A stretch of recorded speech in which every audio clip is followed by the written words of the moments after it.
우리 하나님 말씀 함께 읽도록 하겠습니다. 하나님 말씀은 사도행전 4장 32절에서 37절까지의 말씀입니다. 사도행전 4장 32절에서 37절까지의 말씀입니다. 믿는 무리가 한 마음과 한 뜻이 되어 모든 물건을 서로 통용하고 자기 재물을 조금이라도 자기의 것이라 하는 이가 하나도 없더라. 사도들이 큰 권능으로 주 예수의 부활을 증언하니 무리가 큰 은혜를 받아 그 중에 가난한 사람이 없으니 이는 밭과 집 있는 자는 팔아 그 판 것의 값을 가져다가 사도들의 발 앞에 두매 그들이 각 사람의 필요를 따라 나누어 줌이라. 그부로에서 난 레위족 사람이 있으니 이름은 요셉이라. 사도들이 일컬어 바나바라. 번역하면 위로의 아들이라 하니 그가 밭이 있음에 팔아 그 값을 가지고 사도들의 발 앞에 두니라. 아멘. 네, 오늘은 예수의 부활을 가진 자들이라는 제목으로 하나님 말씀을 함께 살펴보도록 하겠습니다. 모든 인간은 누구나 유토피아를 꿈꿉니다.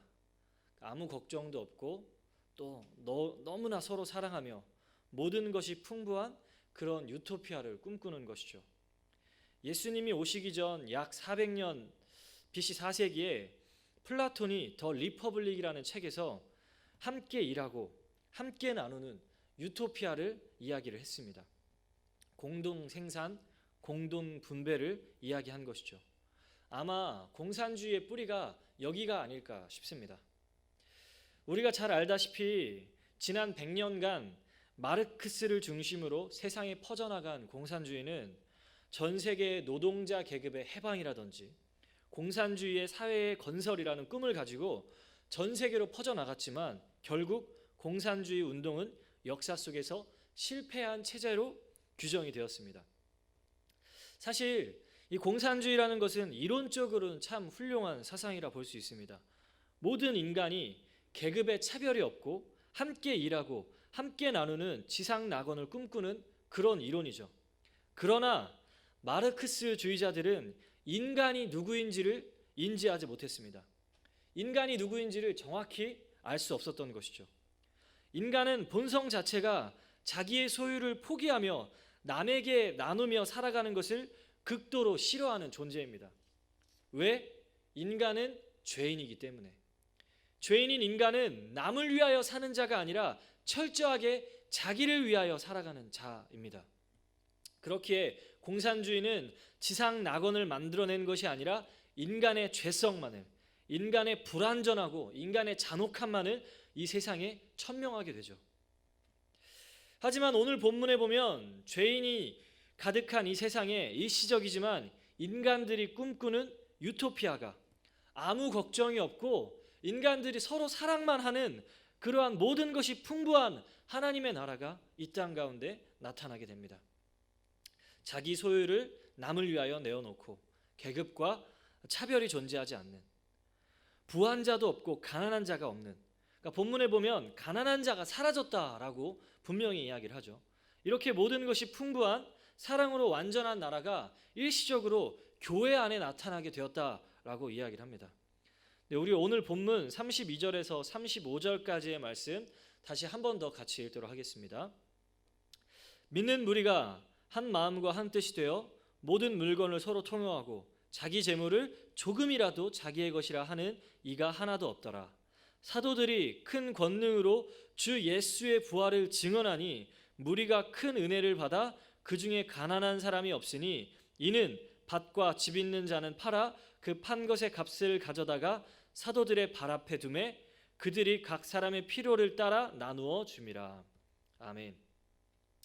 이 말씀을 보면 모든 무리가 한 마음 한 뜻이 되어 모든 물건을 서로 통용하기 시작을 하고 밭과 집 있는 자들이 자신의 소유를 팔아 가난한 자들에게 또 필요한 자들에게 나누어졌다라고 이야기를 합니다.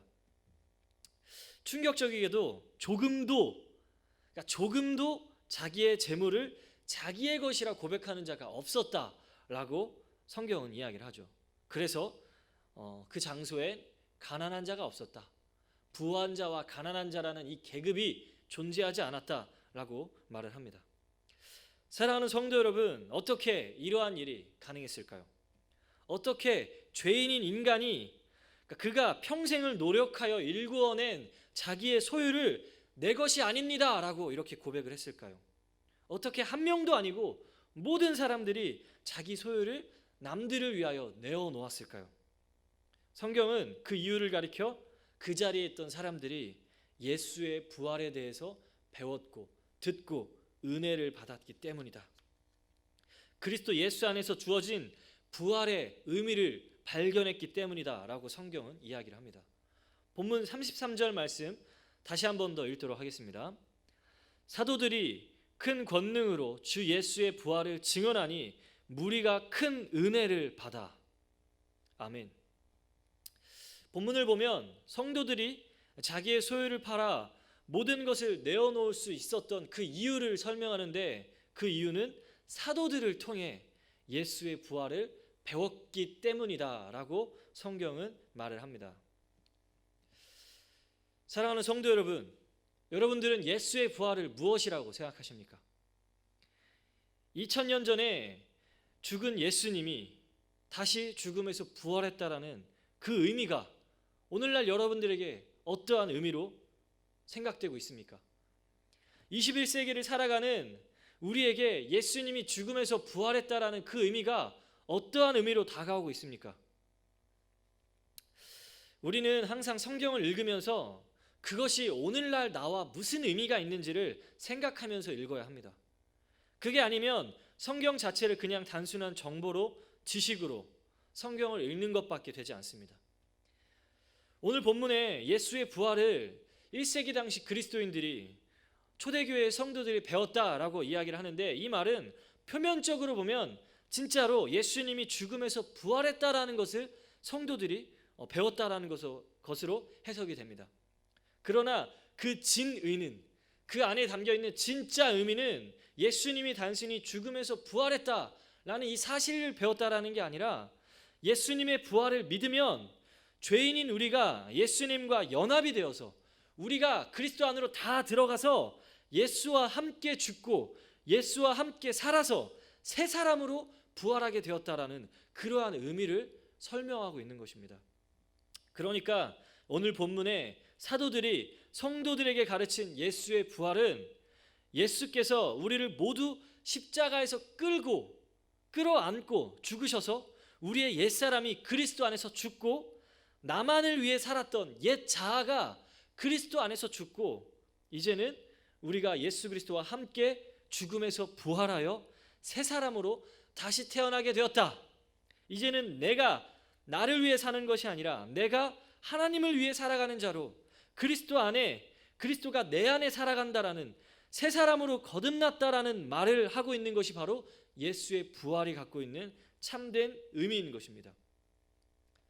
사랑하는 성도 여러분, 여러분들은 예수의 부활을 미리 다 배우고 날마다 예배의 자리에 고백하는 자들입니다. 알다시피 사도신경 할 때마다 우리는 예수께서 3일 만에 죽은 자 가운데서 다시 살아나셨다라는 이 고백을, 이 믿음의 내용을 우리는 날마다 고백하고 있습니다. 그렇기에 우리는 예수의 부활을 배운 자들이죠. 그래서 우리는 이제 내가 내 삶의 주인이 아니라 예수가 내 안에 주인이 되셔서 나는 하나님의 말씀에 따라 살아가는 자들입니다 라고 우리는 날마다 예배를 통하여, 신앙 고백을 통하여 고백하고 있는 것입니다. 사랑하는 성도 여러분, 예수의 부활을 배운 자들은 나의 인생이 나의 것이다 이렇게 외쳐선 절대로 안 됩니다. 예수의 부활을 배운 자들은 언제나 나의 인생은 하나님의 것이다. 예전에 나는 내가 내 인생의 주인으로 삼아 살았지만 나는 이미 십자가에서 죽었다. 그리고 나는 예수의 부활과 함께 십자가에서 새 사람을 입었다. 그렇기에 우리는 매 순간, 매 시간 내 마음, 내 노동력, 내 물질, 내 소유, 내가 가지고 있는 모든 것이 예수의 것이다. 이렇게 고백하며 살아야 합니다. 우리도 오늘 본문에 예수의 부활을 배운 초대교회의 성도들처럼 나의 인생이 나의 것이라 고백하지 않고, 나의 소유도 나의 것이라 고백하지 않고, 기쁨으로 하나님께 나의 인생과 나의 소유를 내어드려야 하는 것입니다. 사랑하는 성도 여러분, 예수의 부활에 더욱더 집중하여 신앙생활을 하십시오. 구약의 하나님은 우리에게 10의 1을 달라고 이야기를 하셨습니다. 그러나 신약의 하나님은 우리의 삶에 뚫고 들어와 우리의 삶 전부를 달라고 우리에게 지금 요청하고 계십니다. 하나님은 여러분들이 일주일에 한 번 교회에 오는 것으로 만족하지 않으십니다. 하나님은 여러분들의 일주일이 다 내 것이다 라고 우리에게 말씀하고 계십니다. 제가 전도사가 된 지 지금 약 한 7년 정도 된 것 같은데, 전도사가 된 후에 가장 많이 느끼게 되는 것은 요즘 젊은 청소년들이 예수의 부활에 대해서 전혀 알지 못하고 배우지 못했다라는 것입니다. 우리 아이들이 하나님을 믿는다라고 말하지만 자기 인생을 여전히 자기의 것이라고 생각하며 살아갑니다. 자기 시간, 자기 마음, 자기 노동력, 자기 물질, 자기가 가지고 있는 모든 것이 다 자기 것이다, 이렇게 말하면서 살아간다는 것이죠. 그래서 여름이나 겨울이 되면 아이들에게 하나님 나라의 확장을 위하여 수련회 가자라고 이렇게 한번 이야기를 하면 아이들이 다 가기 싫다라고 이야기를 합니다. 아이들의 마음을 사기 위해서, 아이들의 시간을 사기 위해서 제가 부단히 노력을 해야지만 아이들이 제가 시간 한번 내볼게요, 제가 마음을 한번 내볼게요, 이렇게 이야기하면서 그때 비로소 수련회에 참석하곤 합니다. 사랑하는 성도 여러분, 여러분들은 어떠십니까? 하나님 나라를 위하여, 그 나라의 확장을 위하여, 믿음 생활을 위하여 여러분들의 시간을 내어드리고 계십니까? 혹시 우리 중고등부 아이들과 비슷한 모습으로 신앙생활을 하고 있진 않으신가요? 사랑하는 성도 여러분, 우리는 예수의 부활에 대해서 가르침을 듣고 또 그 부활 신앙으로 신앙생활을 해야 하는 자들입니다. 기독교는 그냥 예수님을 믿기만 하면 구원받는다 말하지 않습니다. 기독교의 핵심은 예수를 믿음으로 주권이 변하는 것입니다. 이제 내가 내 삶의 주인이 되는 것이 아니라 하나님이, 예수님이 내 삶의 주인이 되는 것입니다. 우리는 이걸 거듭남이라고 말을 하죠. 사랑하는 성도 여러분, 예수와 함께 옛사람이 다 죽으십시오. 예수와 함께 옛 자아가 다 죽으십시오. 그리고 예수와 함께 부활하셔서 부활 신앙으로 그리스도의 다스림을 받으며 살아가는 진짜 하나님의 백성이 되어 주십시오. 그리스도의 부활을 깨달은 자, 그리스도의 부활을 내 안에서 경험한 자들만이 이 땅의 유토피아를, 하늘에 완성된 하나님의 나라를 교회 안에 보여줄 수 있는 것입니다.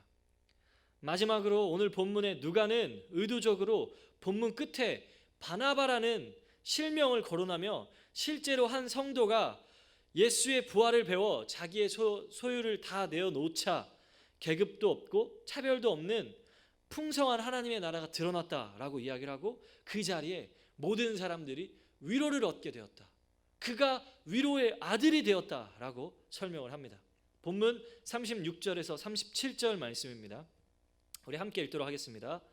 그브로에서 난 레위족 사람이 있으니 이름은 요셉이라, 사도들이 일컬어 바나바라, 번역하면 위로의 아들이라 하니 그가 밭이 있음에 팔아 그 값을 가지고 사도들의 발 앞에 두니라. 아멘. 성도 여러분, 사도행전을 기록한 누가가 왜 굳이 바나바라는 그 한 사람의 인물을, 또 실명을 거론하여 그의 행실을 성경에 기록해 놨을까요? 그 의도는 무엇이었을까요? 그건 바로 우리들도, 성경을 읽고 있는 우리들도 바나바와 같은 삶을 살 수 있다라는 것입니다. 오산비전교회 성도들도 바나바와 같이 위로의 아들들이, 위로의 딸들이 될 수 있다라는 것을 가르치기 위해서 사도행전을 기록한 누가는 오늘 본문에 굳이 실명을 거론하여 한 성도의 삶을, 행실을 설명했다라는 것이죠. 사랑하는 성도 여러분, 우리도 우리의 삶으로, 우리의 헌신과 희생으로, 따뜻한 말과 섬김으로 교회 안에 연약한 지체들을 위로하며 하나님의 위로를 우리의 삶으로 가르치고 선물해 줄 수 있는 바나바와 같은 사람이 될 수 있습니다. 한번 상상해 보십시오. 우리 오산비전교회 모든 성도들이 예수의 부활 신앙, 그리스도의 부활을 배우고 가난한 자에게, 또 연약한 자를 향해 우리의 소유를 내어놓으며 따뜻한 말과 따뜻한 행실로 연약한 자들을 돌보아 준다면 수많은 사람들이 우리 교회 안에 있는 하나님 나라를 발견하게 될 것이고, 우리가 굳이 전도하려고 노력하지 않아도 위로를 경험한 자들, 하나님 나라를 우리 교회에서 경험한 자들이 밖으로 나가서 우리 교회가 이렇게 좋습니다, 우리 교회 오니까 이렇게 위로가 있습니다, 모든 사람들이 자기의 소유를 팔아서 하나님 나라를 드러냅니다.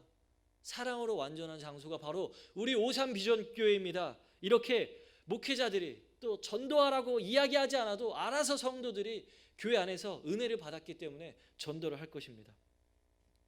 사랑하는 성도 여러분, 여러분들이 이 시대에 바나바가 되어 주십시오. 예수 그리스도의 부활 생명을 배워서 예수님을 주인으로 인정하고 이제는 교회를 통해 하나님 나라를 드러내고 교회를 통해 세상에 위로를 선물하는 바나바가 되어 주십시오. 여러분들도 할 수 있습니다. 광고의 카피에 이러한 이야기가 있죠. 야, 너도 할 수 있어. 그렇습니다. 우리도 할 수 있습니다. 우리도 바나바가 될 수 있고, 우리도 초대교회의 성도들과 같이 한국교회에 하나님의 나라를 드러내고 크신 하나님의 위로를 드러낼 수 있습니다. 여러분들도 할 수 있습니다. 기도하시겠습니다. 사랑의 하나님, 먼저 예수의 부활을 깨닫도록 하여 주시옵소서. 언제까지나 나의 삶, 나의 시간, 나의 소유, 나의 마음, 나의 인생이 나의 것이라고 고백하는 것이 아니라 이제는 예수의 부활을 배워 하나님의 것이라고 고백하게 하여 주시고, 우리의 주권의 변화가 나타나는 역사가 일어나게 하여 주시옵소서. 또한 오늘 본문에 누가가 우리에게 설명한 것처럼 우리 또한 초대교회의 바나바가 위로의 아들이 될 수 있습니다. 우리 또한 교회 안에서 하나님의 통치를 받으며 연약한 지체를 사랑하고 또 따뜻한 말과 행실로 위로를 드러낼 수 있습니다. 하나님, 우리가 세상 가운데 이제는 하나님의 위로를 드러내는 자가 되게 하시고 세상 속에서 하나님을 드러내는 거룩한 성도들이 될 수 있도록 함께하여 주시옵소서. 감사드리며 살아계신 예수님의 이름으로 기도드렸습니다. 아멘.